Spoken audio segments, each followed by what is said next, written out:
Welcome back to All Points Matter. We just embarked on our first journey to the UFL.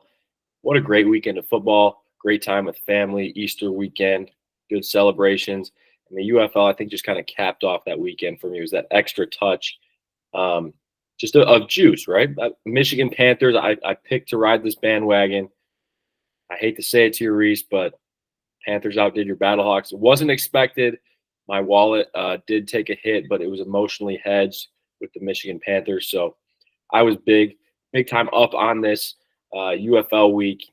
A lot of upsets, a lot of decent football that was fun to watch, but a lot to look forward to.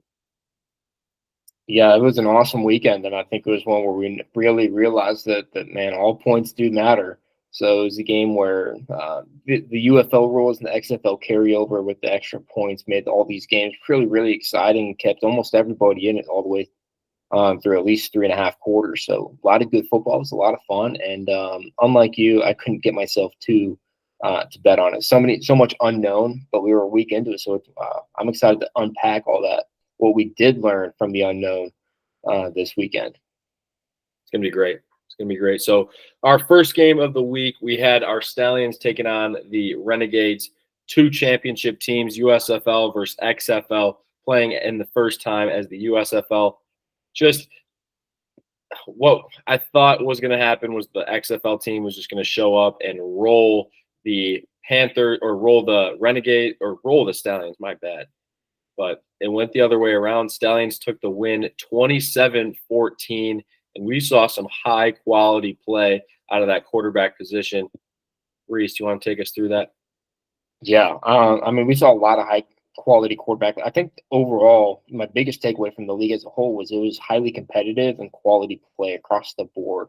For the most part, there was a lot of really good play led by that quarterback play, which that game carried 2 to 3 really good four. I mean, four pretty solid quarterbacks. We saw both teams use both quarterbacks in that game, and I think Matt Corral is probably going to be my favorite for MVP after week one. 397 total yards of offense. We mentioned that this is going to be a quarterback-driven league. That's going to be a quarterback-driven team with Matt Corral and Adrian Martinez, who before Corral was signed, we expected he was going to be the starting quarterback. He was very dynamic with his legs, being one of the league's leading rushers in total yards. I think he might be the league leader in yards per carry. So Adrian Martinez brought some electricity with his legs. But that offense, we mentioned that was probably going to be one of the best, if not the best. It's pretty much between them and the Battlehawks. I think the Battlehawks are trying to figure out what they're going to do without Jacquor Pearson. They're still a pretty explosive offense, so that'll be remains to be seen once Pearson comes back off of IR. But back to the Stallions, yeah, I mean that offense with Deon Cain and Jay Sternberger and Matt Corral, really electric. So 397 yards of total offense, most in the league by far. They were pretty dynamic. And the Renegades, Luis Perez, he still had a pretty solid day. And that team is going to be feisty throughout the rest of the season, but that Stallions team is going to be a wagon. Absolutely. And talking more on the betting lines now, it was set at -3.5 for the Stallions. They shattered that spread. And man, they might have a chance to shatter the spread again this week. They're headed up to Ford Field to take on the Michigan Panthers. Another opportunity, which we'll get to later. But just saying that spread was, I wish I put money on that spread. Next game, if we're ready to get there, I want to touch on this two quarterback system. It's going to be interesting because if you have your running quarterback in, they might expect a run. Obviously, you're playing professional football, so you're going to have the dynamic of being able to throw and being able to run. But there's obviously going to be tendencies. Teams are going to pick up on these tendencies. Maybe you find an opportunity to get both quarterbacks on the field because I know Adrian Martinez is an athlete. He can probably catch the ball and then throw the ball. And I know in the UFL, you can have 2 forward passes as long as it's behind the line of scrimmage. So maybe they start to implement some things like that, just some things that they haven't seen before. I know the Brahmas came out with a lot of trick plays, a lot of plays that were unexpected to the other team, especially early in the season, week 1, week 2. it's going to be interesting to see what they do with this 2-quarterback system. And I know there's another team going with the 2-quarterback system. Blanking on it right now who that is, but it's going to be interesting to see how these coaches navigate the 2-quarterback system, what that looks like long term. Are these quarterbacks going to be like, Coach, I want to play more, I want to get in a rhythm? It's just going to be interesting to see. But no, either way, I think the Stallions are number one, definitely the best team in the UFL right now. Shockingly, I thought the USFL would struggle, but we saw otherwise. But Yeah. Into game 2, Battlehawks Panthers. This was our all points matter rivalry game of the week. My Panthers taking on Reese's Battlehawks. What a game. 6.5-point favorites for the Battlehawks. Money line was at -305 for the Battlehawks, and it ended in a crazy fashion. 64-yard field goal to win the game, an absolute boot. Now the longest field goal in NFL history and the longest field goal in UFL history. Both were at Ford Field. Crazy how that works, but just an interesting fun fact for you there. Reese, anything notable during this game? Yeah, I mean, I think the biggest thing is the surprise from the Panthers. I mean, we didn't really expect them, and neither did the sports books. I think they were the longest odds to win the UFL championship going into the week.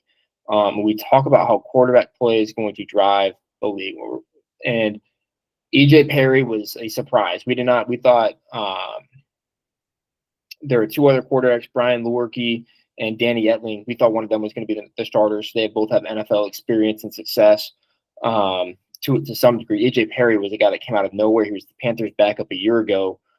He ends up winning that starting job, and I think a lot of it probably had to do with how dynamic of an athlete he is from a running perspective, and that's how he put points on the board. So I think the team as a whole, I think Wes Hill he's an absolute weapon. He leads the league in rushing after week 1. And one of those just coming off of one play, I think it was a 43-yard rush. I mean, he's a tough guy to bring down. And if you're not a willing tackler in the secondary, this is definitely not a guy that you're going to try to tackle. And I think we saw that from the Battlehawks. So they're going to have a dynamic running game in terms of quarterback run combined with Wes Hill.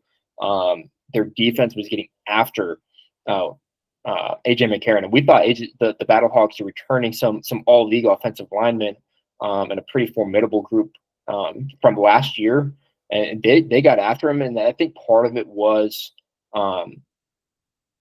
I think there's some uncomfortability with the scheme or what they game planned for and what they ended up seeing on the field. So in-game adjustments. AJ McCarron was not doing he was not super smooth in the quick game. I mean, you see Chase Garbers and Jordan Ta'amu and even the Panthers offense. There was a lot of quick game, a lot of quick reads with motion and stuff that they were making decisive plays. It was the exact opposite with the Battlehawks, which we didn't expect. We thought they were going to be an absolute wagon on the offensive side. And that's not what we saw. So they were getting after them and forcing them into uncomfortable plays, and they did enough to stay in it all the way through the game. So I'm going to be – I guess where I'm going is I'm not sure where to put the Panthers overall.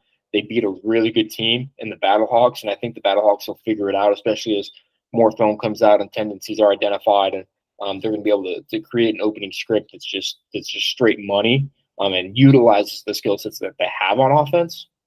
But, I mean, the Panthers – they're going to be able to run the ball. I need to see I need to see Perry figure it out with his arm. And not that he can't do it. We saw his college film. He's a very accurate thrower. He's got a strong arm.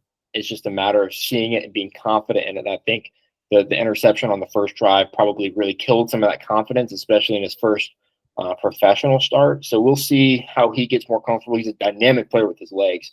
If they can figure that out, that Panthers team has a real shot because that defense got after one of the best offenses.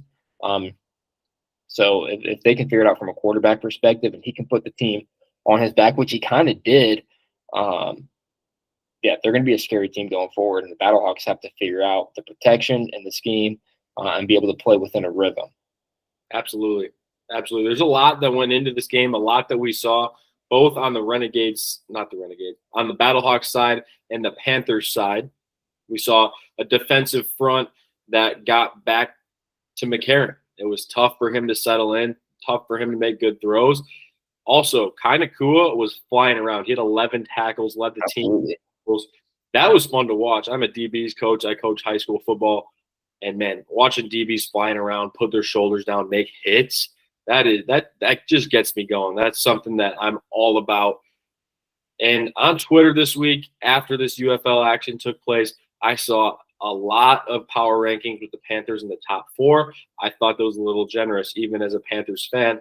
They could be number 4, but I think they're definitely in that 5-6 range right now. They haven't quite proved it. The Battlehawks didn't play the game that they know they can play. It's the first game after a long off season. So maybe the Battlehawks were just shaking some rust off and the Panthers came out ready to go. We'll see what happens. But I'm excited to see this Panthers team's potential moving forward because there's a lot that can go either way. It's the inexperience of the quarterback position with a really strong defense that might win some football games, that might lose some football games on either side of the ball. Special teams is going to be interesting with this new kickoff. Obviously, the Panthers should be in a good spot when it comes to field goal kicking. Just we saw that. He's been on the Pat McAfee show. Pat McAfee was obviously enthused with this kicking. He was all about it. But I think that area of special teams, the Panthers are going to be all over. But we'll see how they can do on defense, and especially at that quarterback position, like you said, Reese. That's going to be the make or break for this Michigan Panthers team. Yeah, and we mentioned going into this week, and there's so much unknown. I mean, I think Jake Bates is one of the perfect examples. I mean, he's a guy that literally hasn't kicked a competitive live field goal since high school. So, it's not just guys like Jake Bates. Obviously, he's the easiest guy to go off of because he kicked a 64-yard game-winning field goal.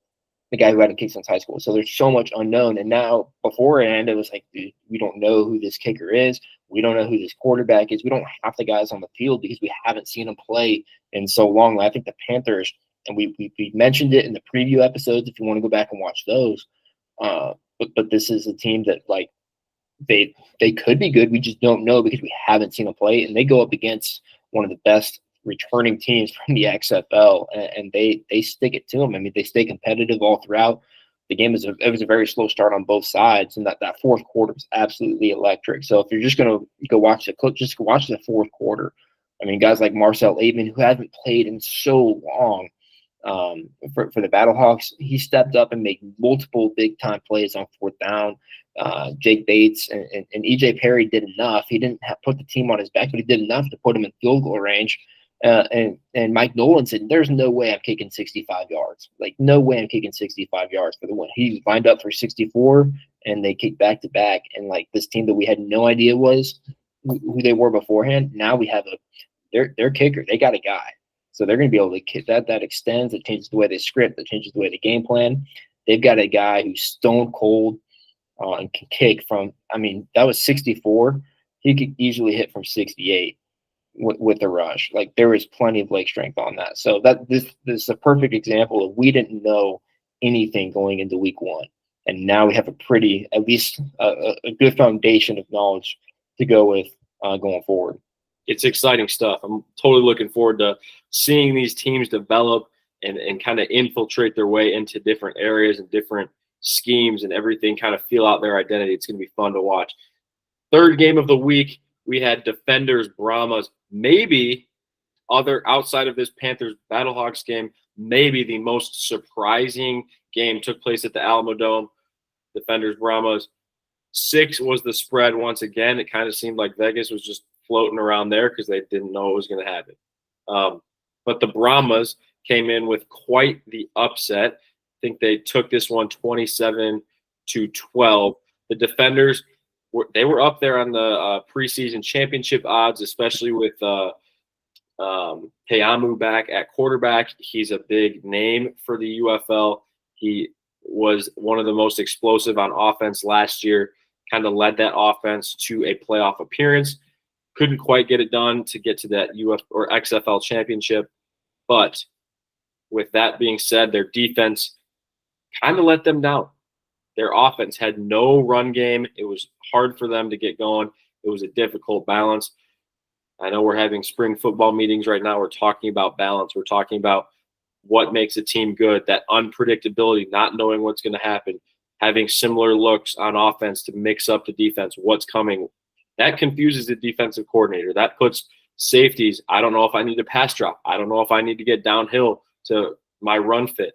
It's just a interesting situation that they were put in, and the Brahmas showed that they might be a team that's going to be fun to watch. I bet they got a lot of followers and a lot of juice behind them here headed into week 2 after this upset on the DC Defenders. Oh, 100%. I mean, and the Brahmas are the biggest surprise. So going into this week, we said, who are the 2 best teams? Well, I think we knew the Stallions were going to be one of them, but then McCarron and Te'amu in a quarterback-driven league are the 2 biggest names. So both candidates for Offensive Player of the Year, and Te'amu was the XFL Offensive Player of the Year a year ago. So we think these 2 teams, especially the roster that the Defenders have on the defensive side of the football, is dynamic.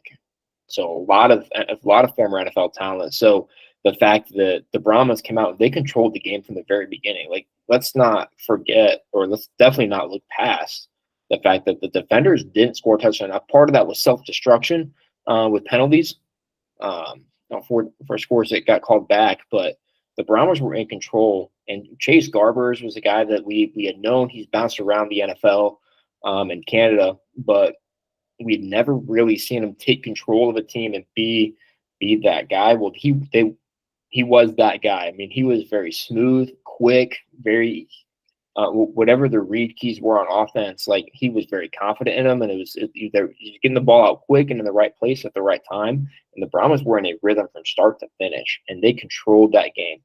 The Defenders, I think Matthew McCrane was the kicker, 4 for 4. His first one was from 50 yards. Without Jake Bates, he would by far be the special teams player of the week.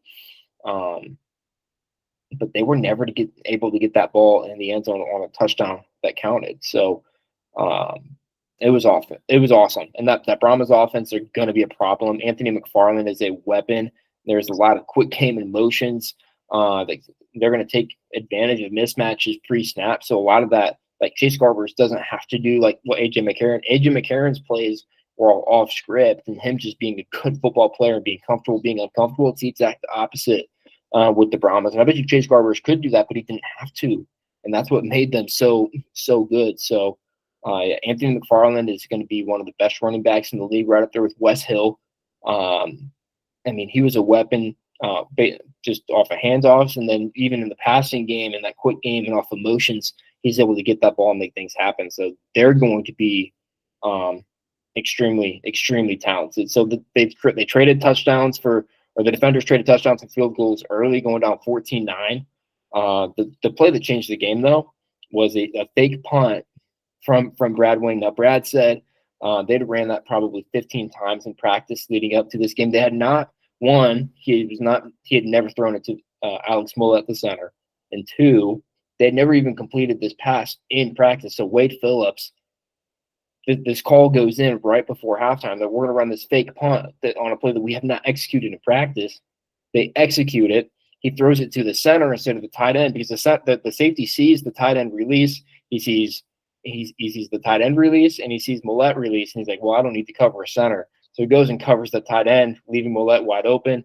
Brad Wing, the 30-year-old Aussie punter that bounced around the NFL, makes one heck of a pass, and the big man scores. So everybody loves the big man touchdown. That changed the momentum going right into halftime. The Defenders get a field goal in the first drive of the second half. They self-destruct with a potential game-tying touchdown pass to Kiki Cutie. He scores. A false start brings that back, and then a personal foul and an ejection takes it even further back. They don't get in the end zone again, and the Brahmas win. I mean, a dominant win for the Brahmas. Absolutely. And Wade Phillips, he's an old coach, but, man, you can tell he loves football. He's all for it. I don't even know how old he is, but he was on the sideline. He was smiling. He was hyped up. And I'm sure when he called that play, he had some tingle down in him that was just like, I can feel this. Somehow, I mean, you gotta really feel it to know we're going to run this play that we haven't executed in practice. Usually, if you don't execute, doesn't make the call sheet, you don't even think about it twice. Like, there's never a thought about running this play. But right before halftime of all times to call that, absolutely big brain move. And just going with your gut, I guess, not even the brain. Right. He went electric, went with the gut, and went with a play that was 0% successful in practice. Maybe they saw a look or something that they were big on, but man, what a decision by Wade Phillips there, and a special teams coordinator, of course, but ultimately it comes down to Wade Phillips knowing football, having been around football, and just having the cojones to call that there at that time. But it's fun regardless. Absolutely. Good for them. Good for them. Excited to watch the Browns. They're going to be a team they're going to be appointment television going forward. That's for sure. 100%. And then our last game of the weekend, we had the Showboats versus Roughnecks. This one, both teams' money line was minus 118, minus 102. So not quite in that plus money yet. And the spread was -1 in the Showboats' favor. They did, in fact, cover at -1. And the Showboats ended up taking this game in a closer game than what was expected, but in an 18-12 to win. Memphis came out hot. They got off to a 15-0 lead. Reese, I know you mentioned before the show, Cookus was cooking. Absolutely cooking. Just an absolute dog. Take us through what you saw, what you analyzed watching this game.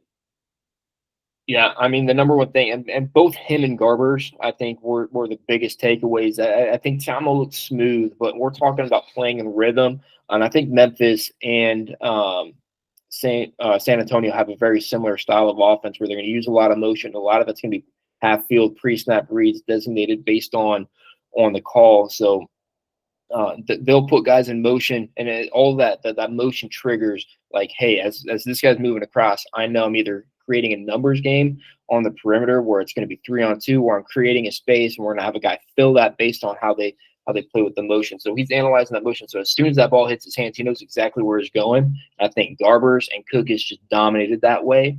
And that ball was really smooth coming out of their hands. So they looked extremely comfortable. Their playmakers were able to get to the places they needed to go to make plays. And Cookus, they got out to a 15-0 lead like that. So and the biggest one, I mean, it was such a momentum swing. A play like this happens, and it's an explosive play. Cookus to Papali with the toe drag, swag, touchdown in the back of the end zone. I mean, that was super smooth.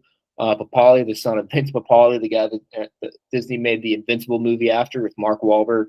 Yeah, that's his son. So that was super, super smooth. So super pumped to see that, because this is, again, a Showboats team where we didn't really know. They're very much like the Panthers. We felt a little more comfortable with Cookus because he was second in the USFL in passing with the Philadelphia Stars a year ago. But seeing him get dropped in and then go against a Roughnecks team, now obviously it's the Gamblers, but the Roughnecks team from the XFL was a tough brand. I mean, they were a physical, strong team a year ago, and they made them look silly early. Now, obviously, I think the biggest thing is Houston fights back with Reuben Foster forcing 2 turnovers. Or he gets the interception, recovers a fumble, both in the fourth quarter. They score off of both of those, make it 18-12, and then they self-destruct at the end. Memphis lines up for a field goal, a 54-yard field goal, a 55-yard field goal. They miss it, but it was an offsides on the defense. So Memphis gets the first down, fresh set of downs. Houston's defense forces another forces a turnover, or forces them to punt. And then Isaiah Haney muffs the punt. Memphis recovers 18-12 win for the Showboats. So discipline for both the Roughnecks and the defenders really crushed them late.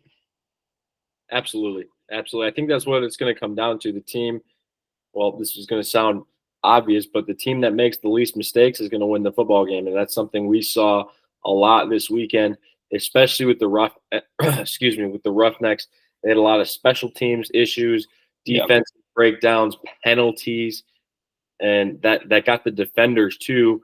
Going back to that game, they had some crucial false starts, some personal fouls that really impacted the game. So we're taking points off the board in those situations, and points in crucial situations in the fourth quarter. Like the Brahmas or the defenders could have had it up against the Brahmas at the time where Kiki QT caught the ball. They catch it, they go for two. It's a 20-20 game. It's a whole new ball game. And then the same thing with the Roughnecks. Like, they were hot at that point, and Garantano and that offense never really clicked early, but they got in a spot where in the fourth quarter, like, they were in a spot to win the game. Like, you had 47 seconds, game-winning drive. You could do that. And those mistakes proved ultra costly. Absolutely. Man, it's just going to be, I'm curious to see which guys realize that this is their opportunity to make an NFL roster. And if you go ruin it with a personal foul, what they're calling a flagrant foul, I think in the UFL, if you go do that, NFL scouts are watching that. NFL guys are watching. Take them, yeah. How do you respond to adversity? How do you respond to losing? How do you respond to another guy punching you in the face when you don't deserve it? Like, those are things that are being watched, as well as your play. You're being assessed for your play, for who you are as a person. That's what all these NFL draft meetings are about. I want to get to know this person. I want to get to know this player, because you're in the locker room with guys. You're building chemistry with these guys. That's going to be part of your team. And that's what's so interesting about coaching too. You have to build that culture, build that environment. Getting to know your players is so important, because you can start to put these guys in leadership roles, in leadership roles that kind of bring the culture back together. And then the players can start to manage the culture. It's these NFL scouts, these guys are looking at it. What guys are going to fit in with our team, with our culture? Which guys are going to outwork some of the guys here and steal a spot from an NFL practice squad guy? That's a real thing that could happen, and it's just going to be exciting to watch. So who's going to realize that they're being watched? This is a scout league. It's spring football. It's obviously it's league. They're getting paid, but I'm sure the majority of these guys want to get back to the league and play from September to potentially February. That's the goal for these guys. Yeah, 100%. Let's set the record straight. Like, if you're getting a flagrant foul he spit in another player's face. That's where the foul came from. So, like, if you're doing that, like, one, you shouldn't do it anyways. And most of the teams, that'll take it. Like, if you're willing to do stuff like that, you're going to be off their board, period. But there are some teams, and in the past, like, if you are a good enough player, it's like, be who you can afford to be. If you can afford to do some stuff stupid because you're that good of a player on the field, some teams will take you. But you're in the UFL, you're not that guy. So that's an immediate, like, sweet. That saved me an hour of a film deep dive or a character deep dive for a scout, because they see that they're submitting the file as a do not draft and move on to the next guy. Right. Agreed.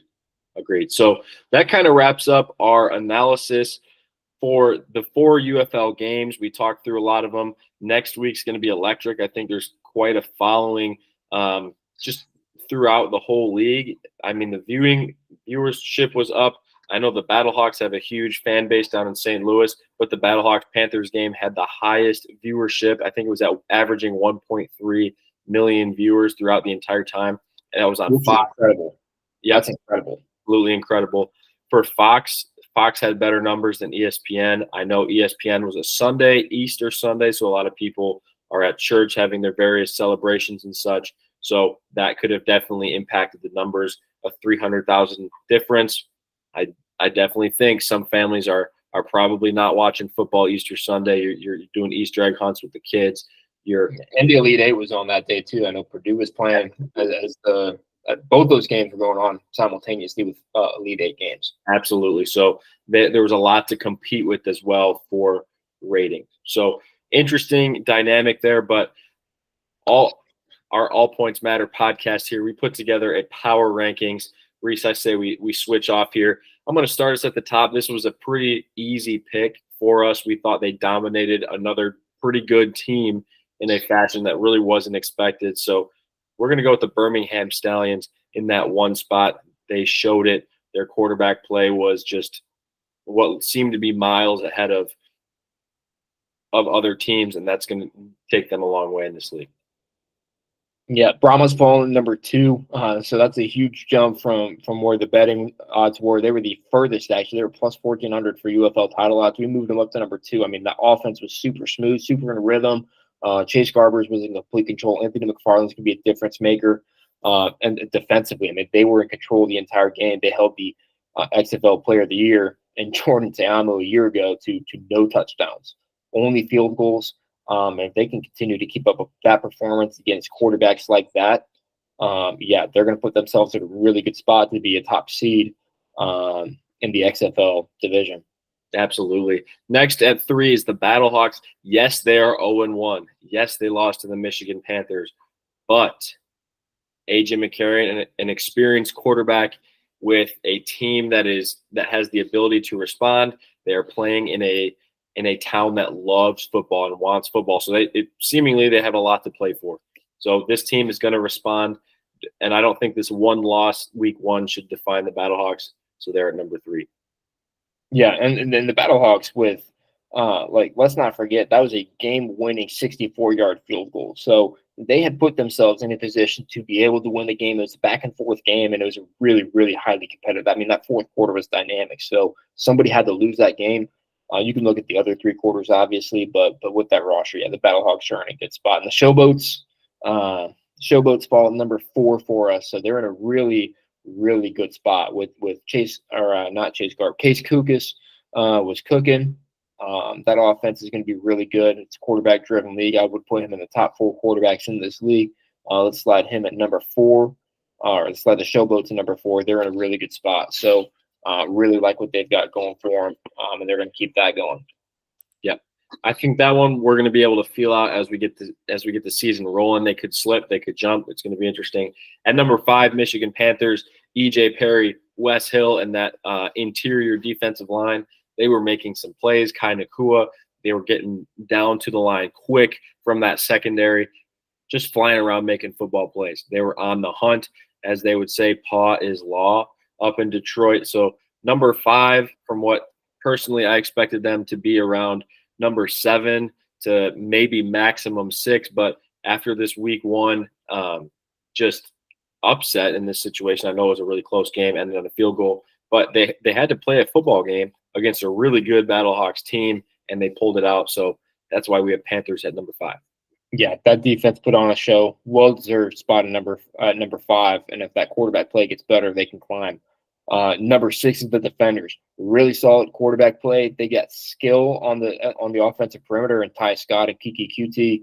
And if they can get Abram Smith back, they're going to be in a really good spot. But here's the deal. I mean, they were undisciplined. That defense is uber talented with a lot of former NFL talent around the board, and that was the best defense in the XFL a year ago. That's why they were ranked so high coming into this. So number 6 feels like an unjust way to put them, but what happens on the field is what's going to be graded, and that's what they're reflecting. They were dominated by a Brahmas team. So honestly, 6 might even be generous because the Renegades may have even played a better game, but based on all of the talent that's on that roster, led by the XFL Offensive Player of the Year a year ago, I expect them to figure out.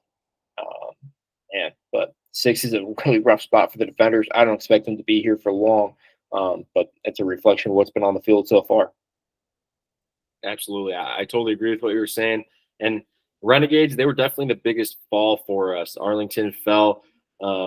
We didn't really have a preseason power rankings that would have been fun to do, but we also had the Renegades as the highly touted XFL champions from last year, but they fell hard to the Stallions week 1. It dropped down. We had them at 7. Luis Perez performed. He did well. He had a pretty good game for some of the mistakes he was making, but just overall, it seemed like they couldn't really mesh. They had a good start. They went up. They had that early touchdown, but they couldn't put a complete game together, and that's what it's going to take to win in professional football. So that's why we have Renegades 7. Yeah, and I would agree with that. I think Luis Perez played well. The rest of the team just didn't. Very similar here at number 8 to what I said about the Defenders. We've got the Roughnecks. They fall into the last spot, which is really, really we didn't expect them to be here. We thought they would at least be middle of the pack. But no, very similar to the Defenders. They were undisciplined. They were very lucky. I mean, Reuben Foster almost single-handedly kept them in the game. I mean, offensively, committing penalties, taking points off the board. Defensive, Reuben Foster put them back in the game, and the special teams just fell apart with the offsides late in the game, and then the muffed punt. I mean, it's a game that they probably should have won. And if they look back at it, you know, generally speaking, there should be 4 or 5 plays that determine a game. There's probably 6 or 7 for them where they look at and just they're going to be beating themselves or banging their head against the wall. Like they're beating themselves up for really stupid mistakes. So if they can fix those, Garantano didn't play well. He didn't play terrible. They've got things to do. Their spring game has the ability to be electric, but they just shot themselves in the foot too many times, and it cost them. Yep, completely agreed. Self-inflicted wounds there. I think that's an expected 8 spot from a lot of UFL fans. This was across Twitter. I saw Roughnecks at 8 quite a bit. Maybe that's the most popular number 8. I think. Yeah, and it's crazy. 5 plays go a different way, and they're sitting at minimum 5. So, right. And I think all of these teams here at the bottom feel the same way. I know the Defenders certainly feel the same way. They should not be where they are. So it's going to be incredibly competitive down the stretch. I mean, all of these teams, nobody looked terrible. That's the biggest blessing of it all.